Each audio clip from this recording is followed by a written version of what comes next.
Quand vous regardez la littérature scientifique, il n'y a pas beaucoup d'articles qui soient disponibles. Et le problème de ces articles, les maigres articles qu'il y a, ils ont toutes une méthodologie différente.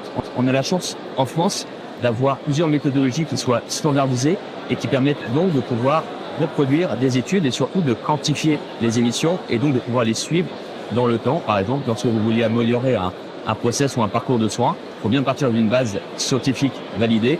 Et ça, c'est notamment permis grâce à l'outil bilan carbone, qui a une base gouvernementale de l'ADEME. Alors on part de pas grand-chose, comme je le disais, dans la littérature.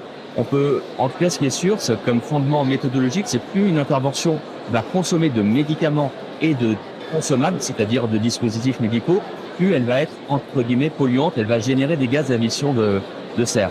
Donc là, actuellement, notamment à Mondor, mais également dans d'autres établissements, on s'intéresse à comparer pour une même type de chirurgie, voir si une méthode mini-invasive est moins polluante qu'une chirurgie ouverte. Donc là, on aura la réponse dans quelques mois à l'issue de cette étude. C'est un très beau concept, parce que finalement, si vous voulez, pour réduire les émissions de gaz à effet de serre liées aux soins, le maître mot, c'est la sobriété. Donc quelque part, si vous vous dites que vous faites des interventions qui sont relativement légères, avec le moins de consommation de soins, notamment hospitaliers, c'est tout à fait bénéfique. Donc là, il y a également des papiers qui sortent actuellement sur ça et qui sont tout à fait en faveur de la chirurgie ambulatoire.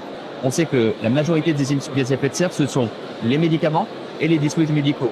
Mais toutefois, on peut encore travailler sur le transport des patients, sur la logistique, par exemple le côté alternatif de la ventilation et de l'électricité pour moins consommer. Donc vous avez beaucoup de projets que vous pouvez mettre au niveau des établissements et qui emportent effectivement le plus de monde possible. Mais pour résumer, c'est surtout pour l'instant, il faut taper sur les gros secteurs que sont les médicaments et les dispositifs médicaux.